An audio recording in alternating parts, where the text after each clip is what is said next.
This episode was made possible by Complete Wellness Medical Centers. Not feeling well? Stop by and schedule an appointment with them. They can help you out.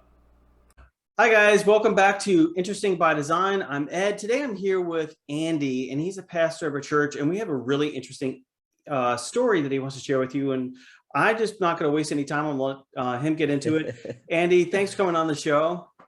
Ed, it is great to be here. Interesting by design. Sometimes it feels like my life is an accident. So I may be interesting by accident. Sometimes it feels like. Well, I think your story is going to resonate with people because you started your own church. And Yeah. I'm kind of interested to really dive into that. But first, tell me a little about who is Andy? That is a big question, and I think I've been trying to wrestle that one down for several years as well. And at different seasons in life, I can give different answers. But let me kind of point to a few markers on my story, my journey through life thus far. I was born in England. Okay. I've lived in the US for about 25 years now. So I've lived here longer than I did in England, even though England is home, probably because family's there and, memories were formed there. Moved around quite a lot as a child. My father was a pastor as well. Moving around affected me deeply in terms of making friends and leaving friends. And as I look back on my life now, there was lots of significant moments around that. My parents were divorced when I was 18. That was another big defining moment. Perhaps the biggest defining moment, though, in my life has been my faith journey, because it's from there that I seek to find my identity and purpose and answer that question, who is Andy? And my faith provides answers to that question in a way that life's experiences contribute to, but I'm not sure fully provide the answers to. So grew up in England. Okay.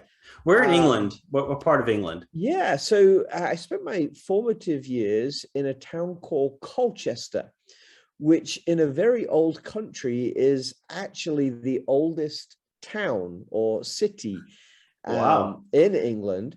Its Roman name was Camalodunum, and it was one of the towns that was settled by the Romans a few thousand years ago. And there is still a castle there.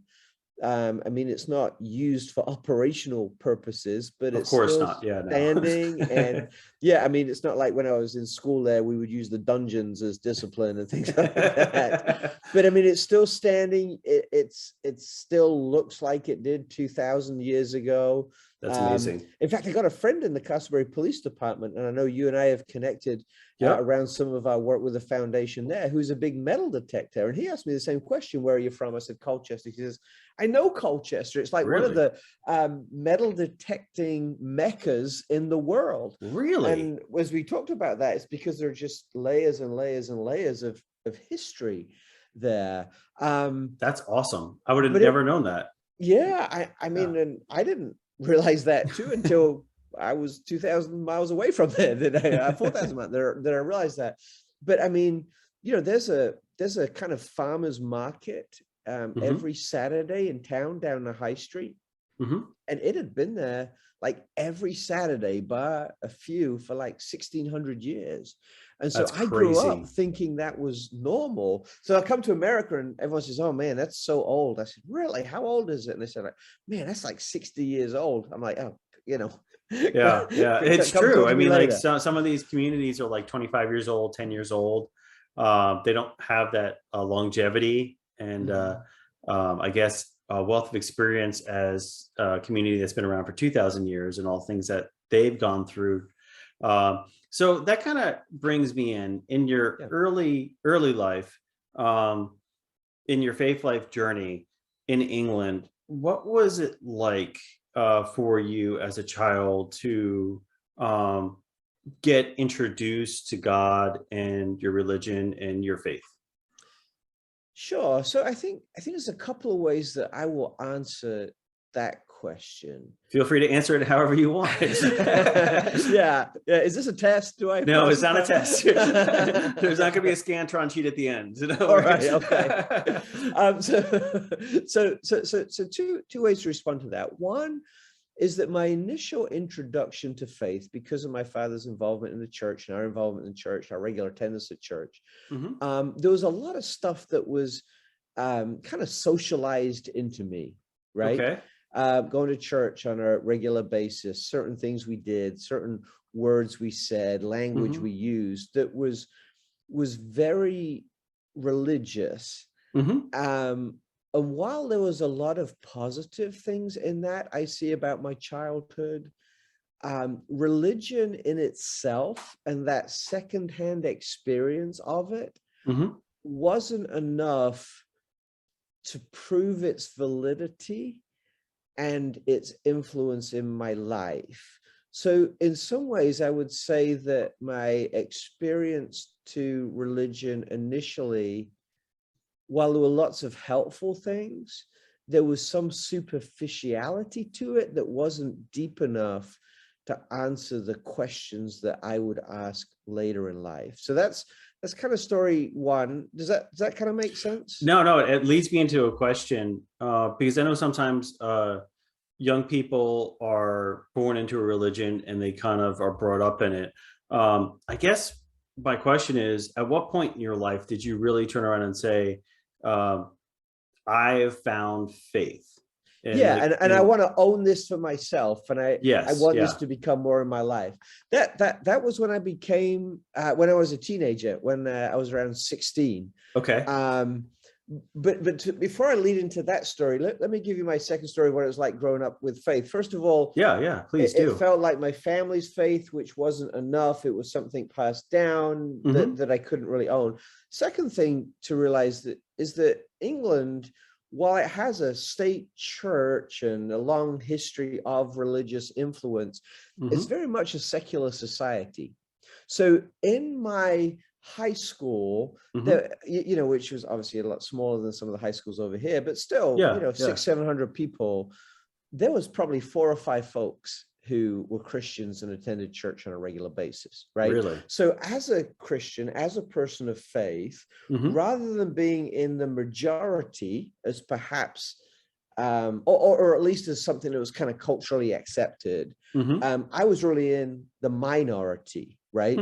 So even though I didn't kind of own this faith as my own, and it was a faith passed down from my family, which I'm very, very grateful for, I was almost marginalized as a Christian because there were a lot of other things that were way cooler than being a Christian in high school. So what did England was way cooler? Because I'm curious. Like well, you know what it's when we're teenagers, what we think is cool is not really cool, right? No, you're absolutely right. Yeah, you want to get the big speakers in the car. And, yeah. Do I have my boombox? You remember those? Yep.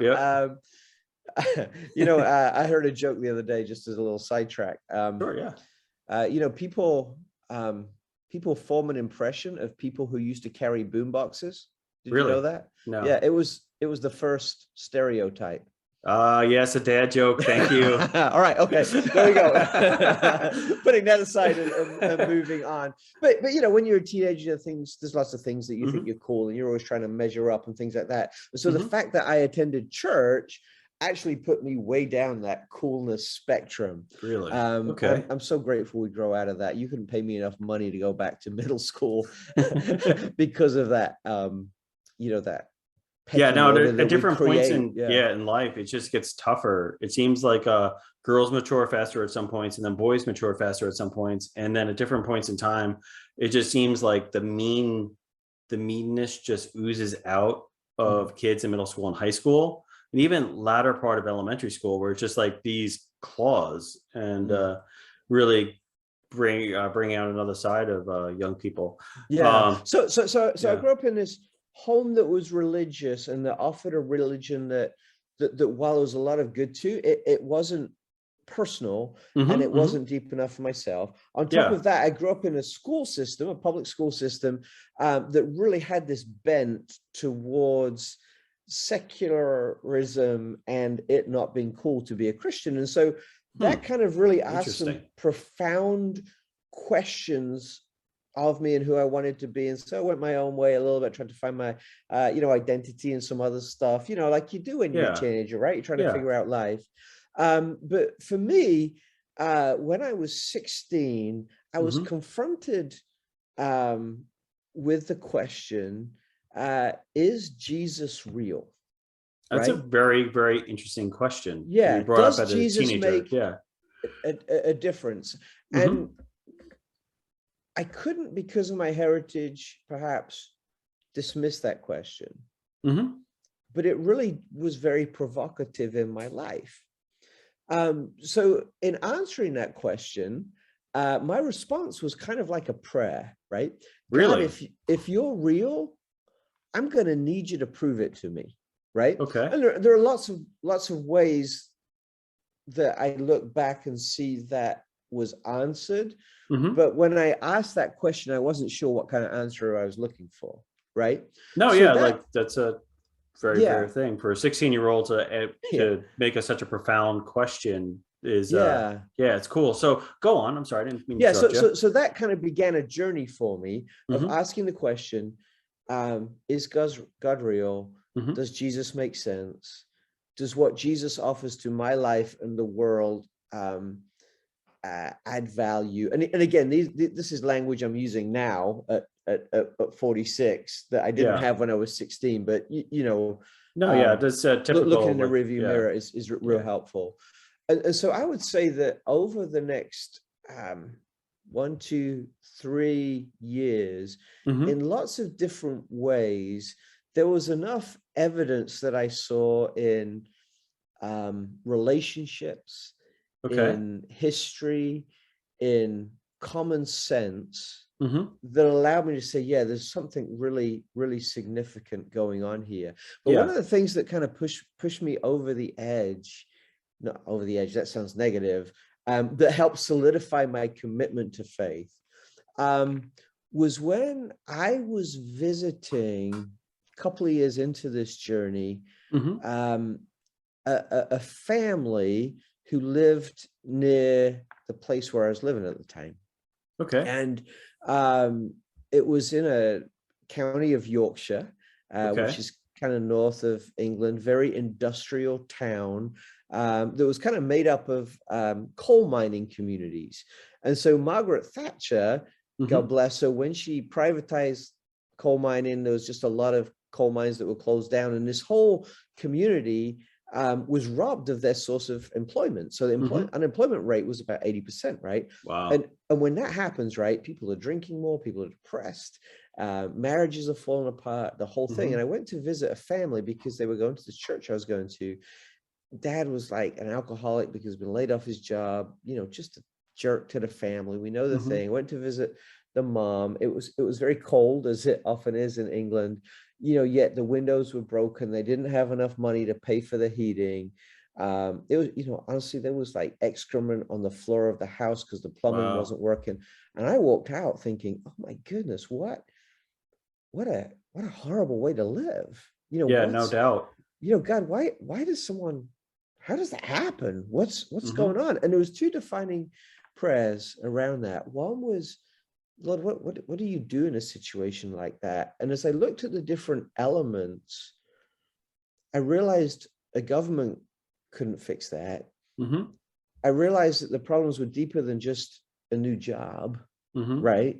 I realized that however many parenting classes that family took, that wasn't going to be enough, Yeah. right? Yeah. And so I kind of looked to say, but there's this thing called the church. And if the church is working right, then Mm-hmm. it actually has an answer to every one of those complex situations, right? Of So course. so Yeah. so, so what does it look like if a healthy church would lean in and love that family? We could speak to the economic situation. We could talk to the discipline problems. We could talk Mm-hmm. to the parenting issues, right? Mm-hmm.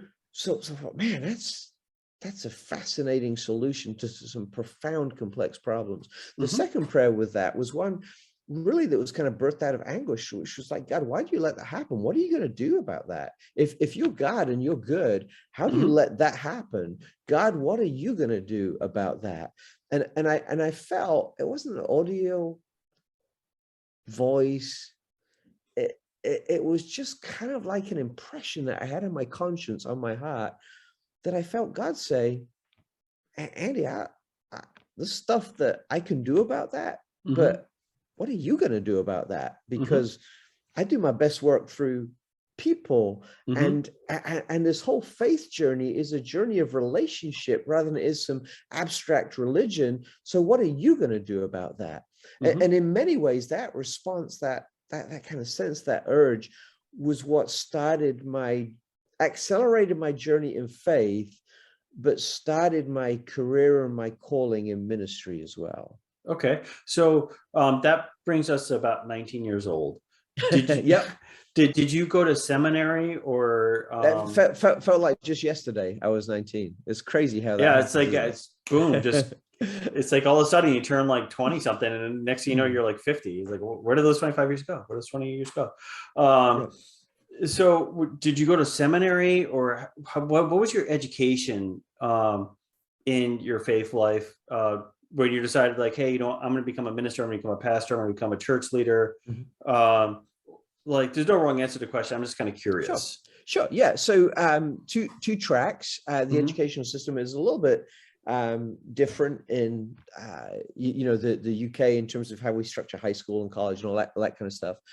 So I first did some A-level degree. I think that would probably be the equivalent of an AA, and I studied sociology and communications, those kind of stuff. Then I went on to a Bible college in Sheffield, which is where I kind of had this heartbreaking experience. So that was good, and that was healthy, and that was academic, and that was theological, and I appreciated that. But one thing I was doing at the same time as going to Bible school was I was involved in a practical program that allowed me to flesh out the academics I was learning in very real life situations.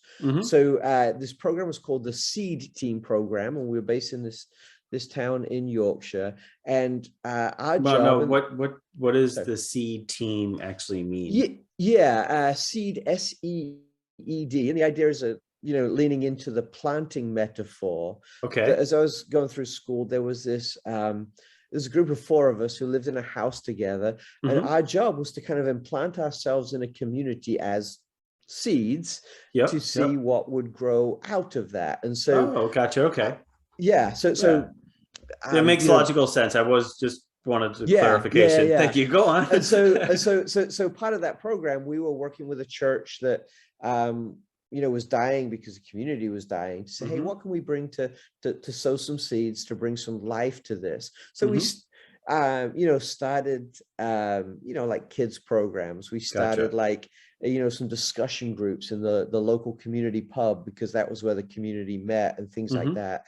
And so while there was the kind of formal Bible education, I felt so blessed and fortunate to work in a very practical way, fleshing that stuff out in real time as well. And so that was altogether the education and the experience, it was 4 years, a little bit of the traditional track there.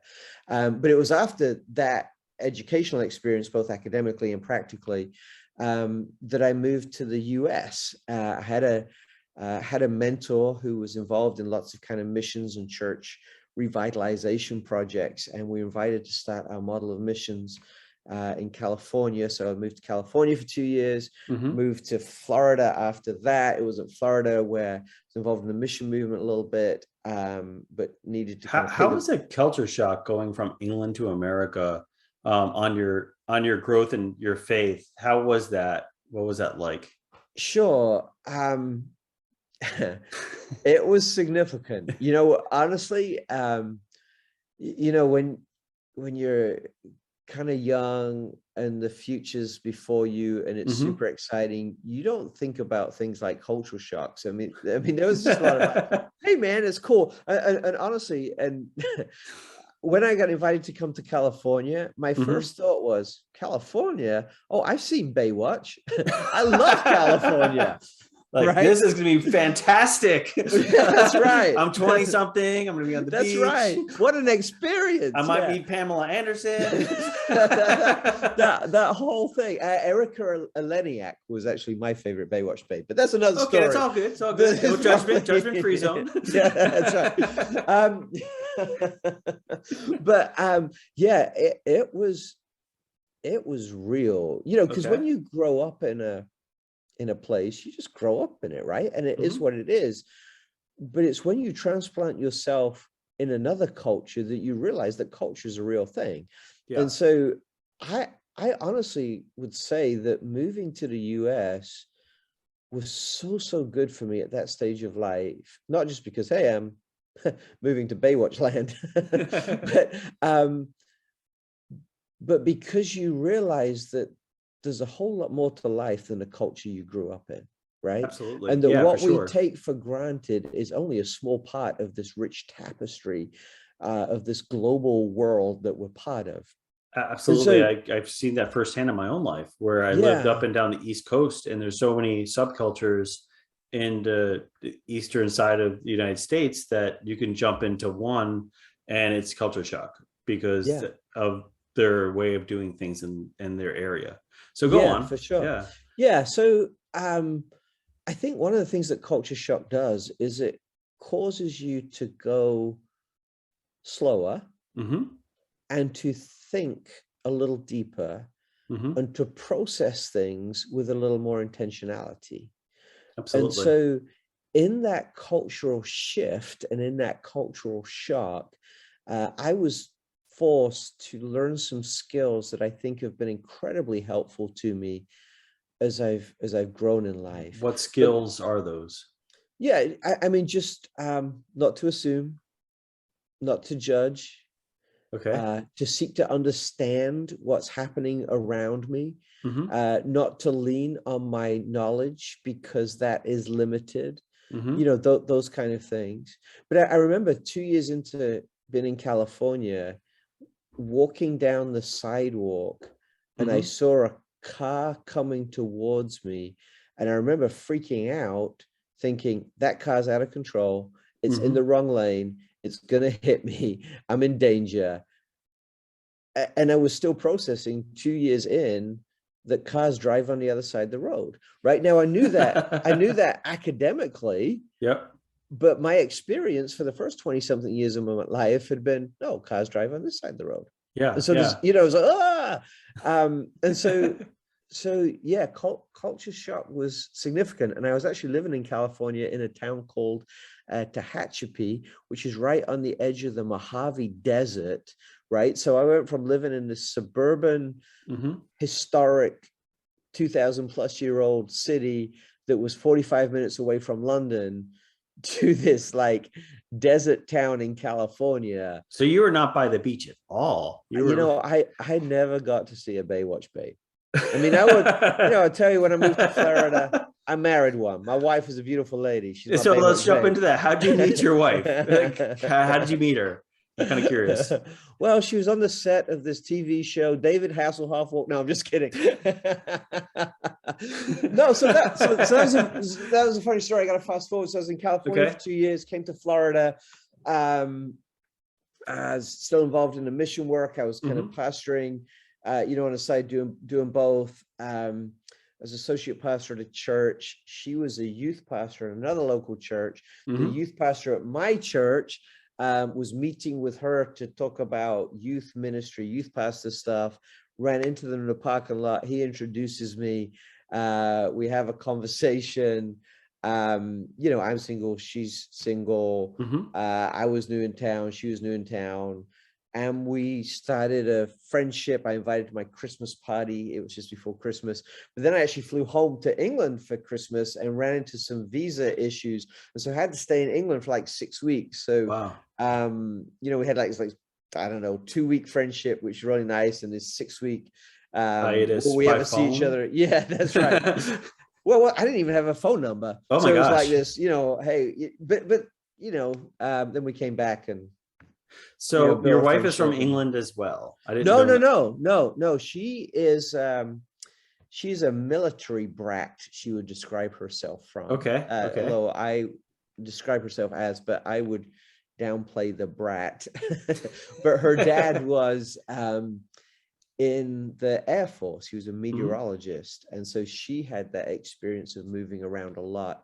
But her family was originally from St. Louis, but his last post was in Omaha, Nebraska at Offutt Air Force Base.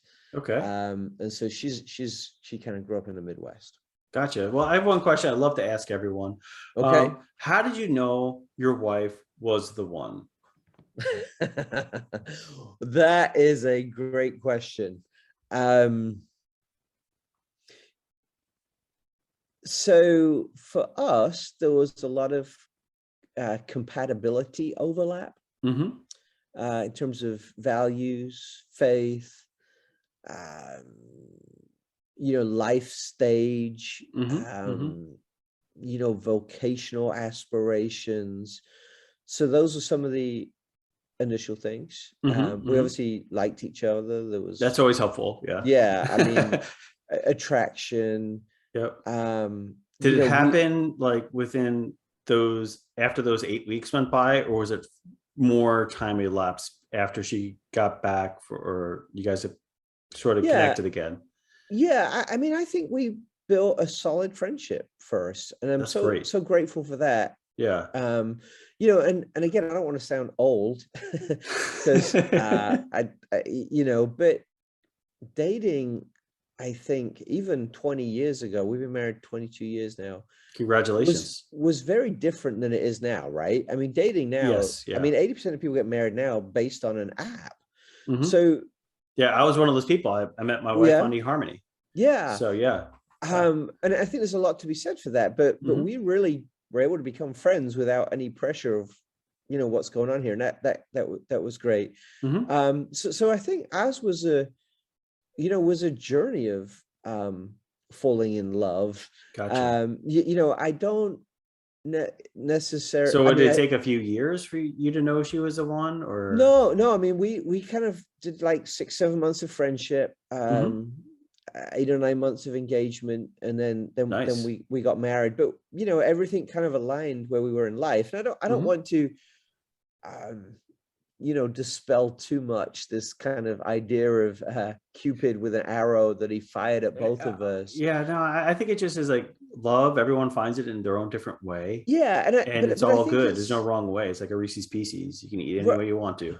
Well, I'm not a Reese's Pieces fan, but that's another story. Okay, that's that's part of the British in me doesn't like peanut butter. But good to know. I think love is a journey, right? No, it is. It's always evolving. If you're doing it right, it's always growing. I think I would say 2 things about that. 22 years in, I love Tracy more now than I did when we were dating and engaged and everything was kind of firing, right?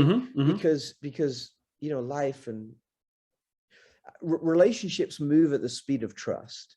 Yes, right? They do. Yeah. And so the more you get to trust people over time, the deeper the relationship you have. So I can say with all sincerity, I love Tracy now in deeper, richer ways more than I ever did when we first met. But that was about time and trust, which is the currency of relationship. Yeah. The other thing I would say is that the love that brought us together isn't the love that's kept us together. Our love has evolved over time, right? So when you first meet someone, you're thinking, man, she's hot. I mean, she probably didn't think that I was hot, but I mean, that's I've kind of lived with that. I'm at peace with that, right? But there's all the kind of hormones and the chemistry, and we're in a stage of life where we're looking for something that starts a relationship, but that isn't deeper enough or rich enough to sustain a relationship. I understand that totally. Since we're talking about love, I want to jump over to your coming to Florida, because one of the things you're passionate about was the church. And you had mentioned earlier that you came into Florida as a pastor. Could you tell us a little bit about that? Sure. I think one of the foundations of my theology, the way I understand God, is that God is a relational God. Mm-hmm. As we read the scripture, the Bible, it's impossible to read it without seeing through the life of Jesus that love Mm-hmm. is the dominant factor, driver, determinator of everything. Mm-hmm. And how we love God is expressed in how we love people. Mm-hmm. Mm-hmm. Whether it's those who are like us, whether it's those who are different from us, whether it's our enemies. Jesus says, right? Love your enemies. Love everyone. Yeah. Yeah, pray Yeah. for those who persecute you. Yeah. So with the understanding that the gospel and that the purpose and priorities of God was people, because he is love and because he loves us, Mm-hmm. it made all the sense in the world to me that the church should be a place of love and not judgment, that the church should be a place that values people rather than practices or principles more than that. So was that one of your foundations for when you decided to start your church? I know I'm jumping around a bit, but I'm kind of Yeah, curious. no, absolutely it was, because we've all seen churches and read about churches, maybe even been part of churches that have Mm-hmm. prioritized things other than the love of God and other than the love that God has for people. I think that the currency of the kingdom of God is relationships, and so that was a driver for me, Mm-hmm. as was a lot of the problems in our society and in our community, which I think more often than not have a relational solution rather Mm-hmm. than any What could kind you of give me some solution. examples of those problems, like two or three, just to fill in the blank of? Yeah. So, pick a social issue, right? Mm-hmm. Housing, right? And That's a good again, one. it's Yeah. hard. It's hard for me to do this without sounding judgmental and like I'm stereotyping. And I really just want to acknowledge that every situation is Okay, I different, understand. So right? it's not something you can really pin Yeah, down. And here's I two don't. examples. Yeah, It's just I don't want to throw. every person's situation is unique and Yeah, special, yeah, and you're jumping into their lives to help them with yeah. love. So I don't want to throw a blanket statement Gotcha. Okay, over that's like that fair. the That's housing fair. Yeah. crisis, right? Yeah. Yeah. But one of the reasons that there's a housing crisis is that families don't have enough money to pay the exorbitant costs that it costs now to live somewhere. Yeah. And so you trace that back and you say, well, there's obviously lots and lots of factors of that. One is that the divorce rate in the country is at like 46%, right? And so, there's a huge financial cost of divorce, Mm-hmm. right? Mm-hmm. Which affects kids and grades at schools, and Mm-hmm. it Self-esteem and yeah, and confidence. Yeah. so all that to say, one of the ways we solve our economic problems is by learning how to maintain relationships, right? Yes. Yes. One of the things I do, I'm the chaplain for our local soccer team, and I love taking some of our soccer players to places outside of their comfort zone, their cultural Mm-hmm. arena. And so a couple of days ago, I took some to the homeless mission, right? Mm-hmm. Mm-hmm. Bunch of kids there that we did soccer drills with. So are But you they talking like a professional soccer team, high school soccer Yeah, team? a professional soccer team, Okay, an okay. MLS Yeah, soccer because I know team. we have soccer teams all over. I just wanted to clarify Yeah, which. no, this is so these are professional athletes. Took them to do some stuff. Nice. So I want them to learn another side of life, right? Mm-hmm. But we're with kids who are in the homeless mission, which Mm-hmm. means they've been living on the streets. And as we were talking with it, just so many discipline problems and anger issues and esteem problems. One kid walked up to me and never met the kid. He says, "Why do you hate me?" 6-year-old. Hey, buddy, I don't hate you. Wow. I think you're a pretty cool guy. right? And they're just Yeah. living with this stuff. But you kind of unwind that a little bit. And this Mm-hmm. kid hates himself and thinks everyone hates him because there's a relational breakdown, right? He's Mm-hmm. living on the street, as I listened to his mom talk, because there were relational breakdowns, Mm-hmm. right? Mm-hmm. And so how we interact and connect with each other is so important for our society. So my question, really feeling and seeing that as a solution to so many problems that our society faces, and believing that the church is a relational institution, was how do we create a church that, because it loves God, it loves other people as well. Mm-hmm. And so that was a lot of the genesis I see now. Again, I didn't understand this all at the time, of why we kind of started our church. And so our church is really built Mm-hmm. to serve community. We call ourselves Church Together because we want to Yeah. bring Yeah. people together. We want to bring people together in a relationship with God. We want to bring people together in a relationship with each other. And we want the siloed sections of society to come together in relationship so that we can solve significant problems as well. So my question to yeah. you is, so you have this brainstorm genesis moment where you're like, hey, Yeah, we're I going to seem to have do one like every day though. So we're going to do church together. Mhm. What was your reaction of your wife, your family, when you're like, I'm going to start a church? Like, what was their initial Sure. reaction? Sure. So first of all, I have learned, I don't have too many skills as a husband and parent, but I have learned that statements of declaration don't necessarily go well. Okay, So so how did you present yeah, this so idea? so so at first, Okay. and again, the kids were a lot younger, so we were kind of age appropriate in these discussions. Mm-hmm. They were like, hey, what do you think's going to really make our life count? What do you think's really going to solve problems? And again, there was no big, deep theological answers from the kids because, Yeah. at the time they're, I don't know, 8 and 10 or whatever. Yep. But it's having conversation. It was having conversations about what's important, what are some of the problems, what could be some of the solutions.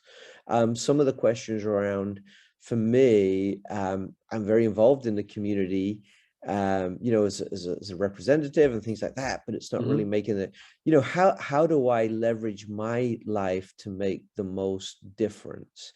Mm-hmm.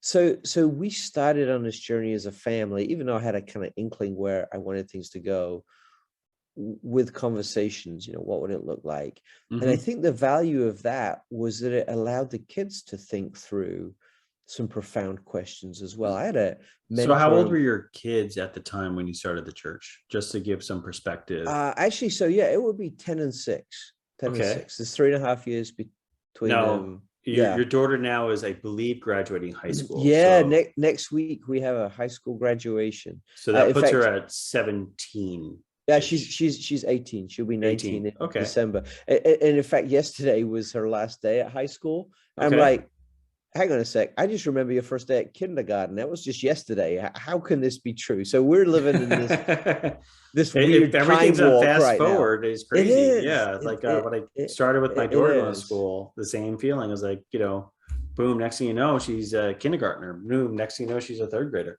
I know. Um, I know. Right. yeah. And So my go sense on, is but yeah. next thing you know, we'll be grandparents and and we'll be, anyway. Um so yeah, I had a mentor of mine, a professor of mine, and Hmm. he said, it was really profound, it stuck with me. He was talking about ministry Hmm. and making a difference. He said, find a need and meet it, Hmm. find a hurt and heal it. And so those questions have kind of become mantras in my life. And so through the process of talking with the kids about, how can dad make the most of his life? How can what problems do you see? Hmm. What Hmm. do you want to address? I was able to kind of pass on that principle to them as well, which I hope sets them in good stead as well. Let's find the need and meet it. Let's find a hurt and heal it. Hmm. And I think if we're doing that, our life will find a deep, deep purpose. In fact, one of the things that's very interesting, one of the catalysts for this, how do we start a church, in Mm-hmm. Castleberry, where we live, for me was my daughter was in elementary school at Castleberry Elementary. Great school, great teachers, great culture, great Mm-hmm. community. Mm-hmm. But 60 Minutes, the national, news show, came in and did a report on homeless students in Seminole County, and they used Castleberry because of our relatively low socioeconomic Mm-hmm. levels as like their picture of what a poor school was like. And so I watched this on 60 Minutes on a Sunday night, and I'm like, that's my daughter's school. And I talk about being someone who wants to nurture the community and relationships. But the national news has just told me that the school less than 2 miles from my home is the epicenter of a problem, and I know nothing about it. Wow, shame on me, right? Yeah, but I Because mean, right there, it rung your bell, and you're probably it sort of, did. yeah. Yeah. And so as my bell was rung around this, it was also ringing my daughter's bell because she'd Mm-hmm. just seen her school on national TV as well. Yeah. Um, but to have those conversations with them helped me think through things. It helped me move at a pace that they were comfortable with. And I think hopefully it was an opportunity for me to invest some valuable skills and learning in them. So when you started, how many families did you start your church with? I think our first Sunday night, we maybe had around 100 people. Wow, Um, that's uh, amazing.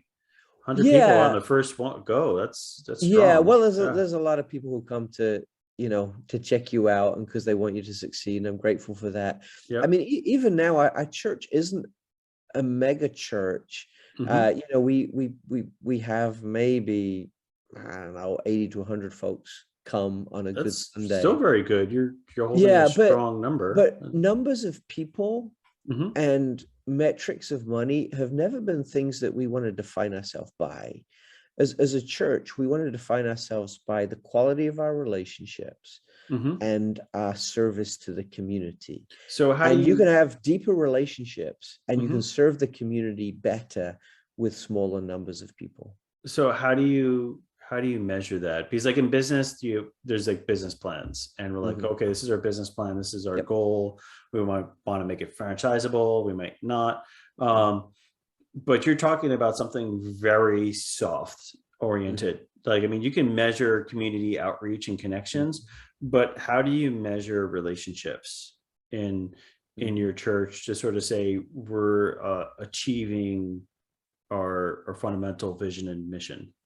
Yeah, that's a great question, because what I'm trying to do Mm-hmm. in that question is to put a tangible response to an intangible action. Mm-hmm. Because the church is, as you said, in the soft love, care, compassion Yep. arena.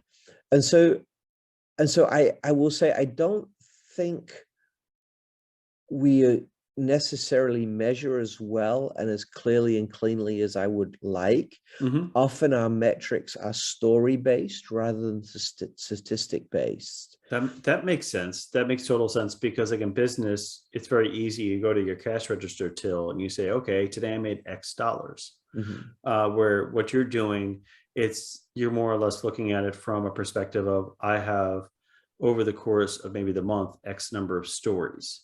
Yeah, yes. Or so for things like serving in the community, it's like, as a congregation, how many hours have we served beyond ourselves, right? Yeah. So you can measure that. Mm-hmm. We can measure dollars that we've invested in the community, and that's very significant. We rent facilities because we don't want to buy, because if we buy, we're spending money on ourselves, and we'd rather spend money investing in needs of the community, and people, those kind of things. But Mm-hmm. there are Mm-hmm. some tangibles you can measure there in terms of time and treasure. Yeah. One of the things that I'm trying to do is to measure trust levels, right, internally. Interesting.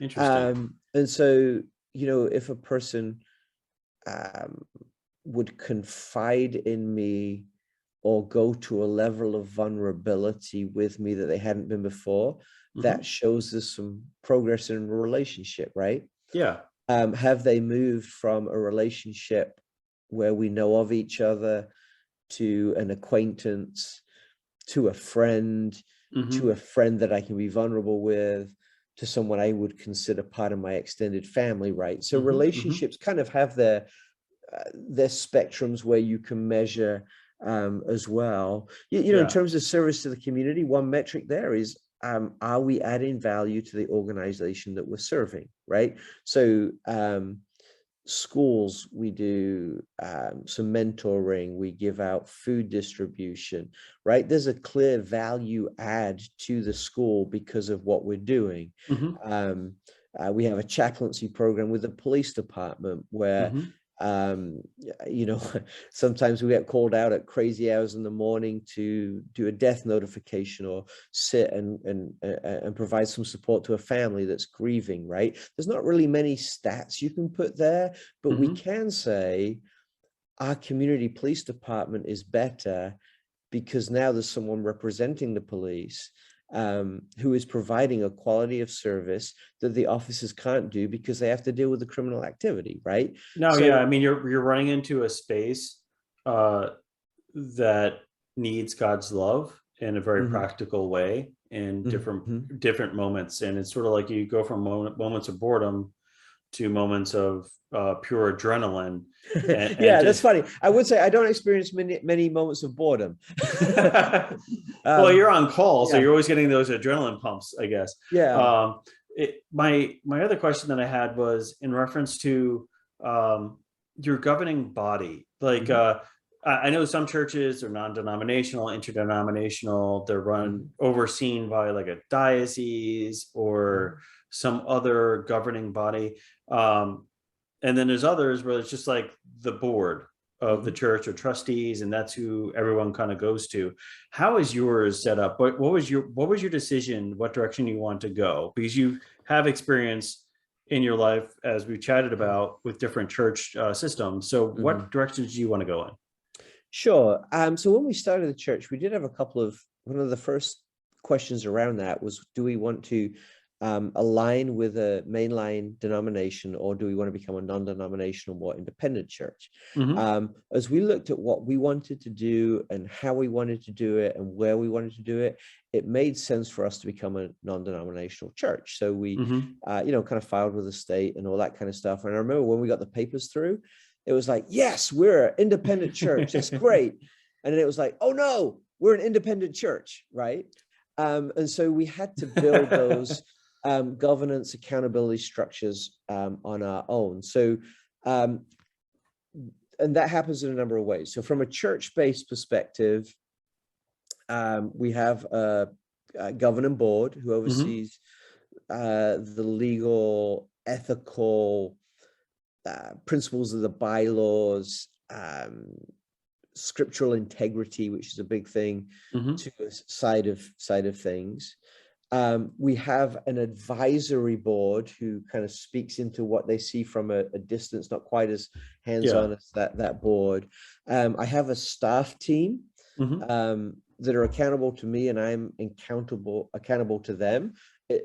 While I'm the leader, we've kind of created a pretty flat way of doing that, where everyone's voices count. And obviously I'm accountable to the congregation, you know, as well, in the same way that perhaps a civil servant, elected official would be accountable to those who vote for them. You know, so we've got some bylaws and structures and that kind of stuff. I guess that causes two questions to pop up. Yeah.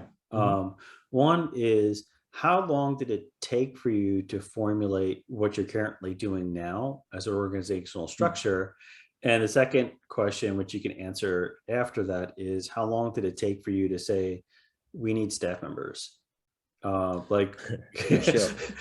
Well, actually, very different answers to that. So to answer your first question about how long did it take to, you know, formulate the kind of governance system, you know, the church is, I think, about 7 or 8 years old, and it's taken us about 7 or 8 years to formulate those.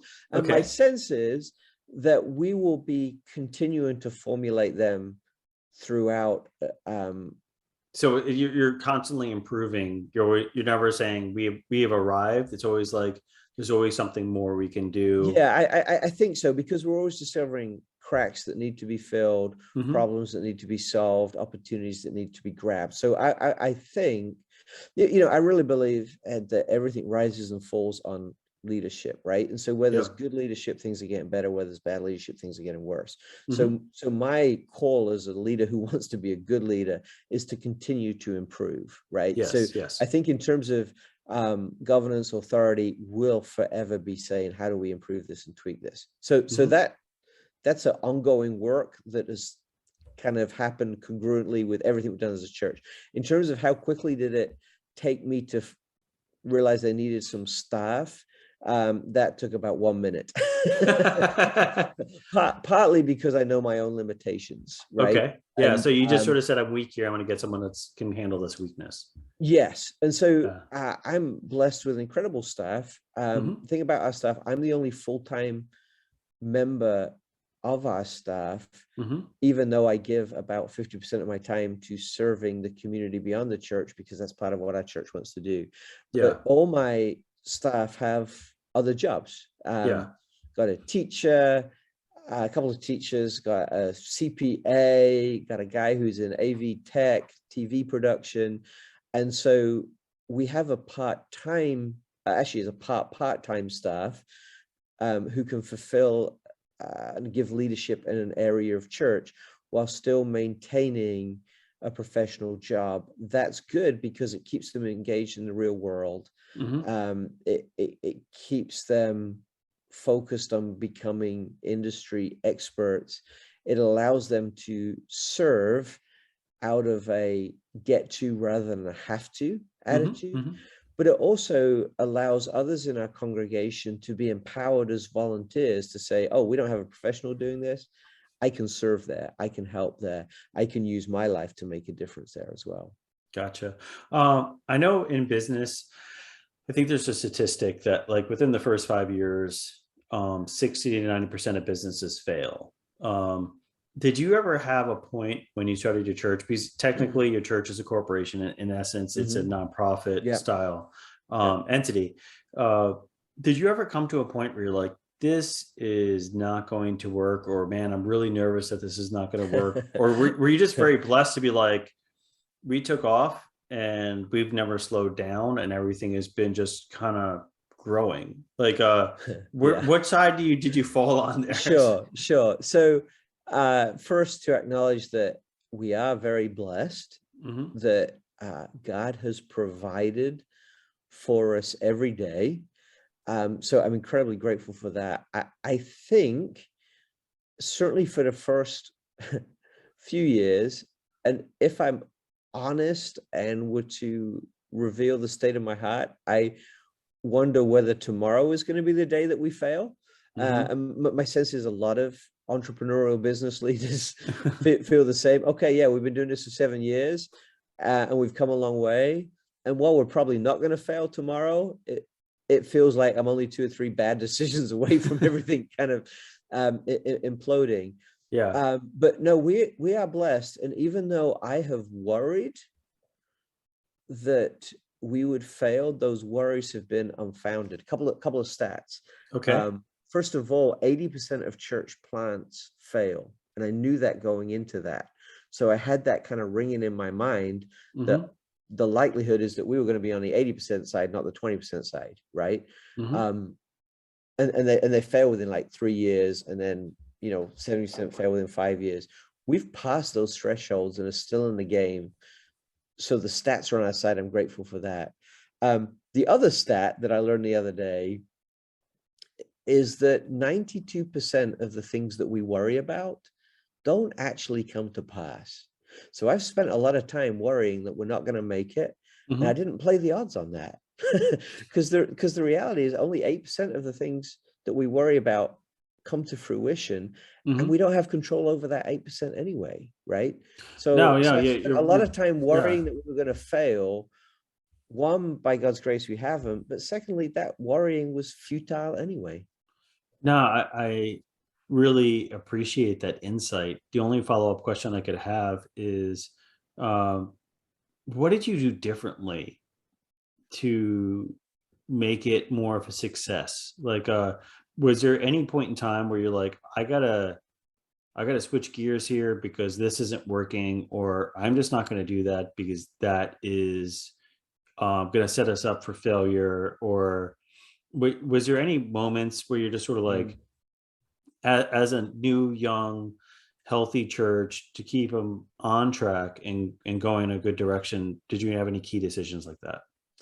Um, yeah, I think there's been key decisions constantly. Okay. And perhaps I give more weight to those decisions than I need to. Maybe I'm playing that too hard.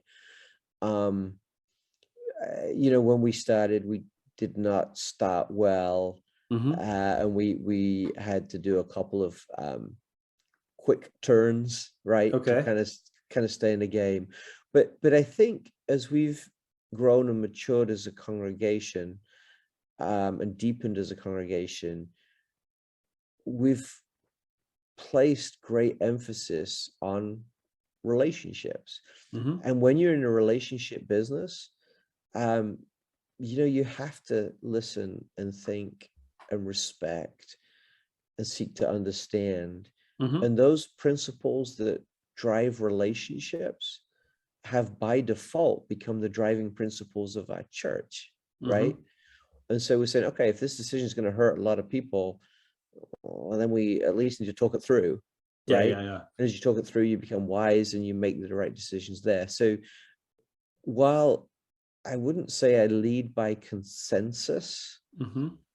I think as a leader, I've been very conscious of my need, because of the nature of what we're doing, to walk relationally with people.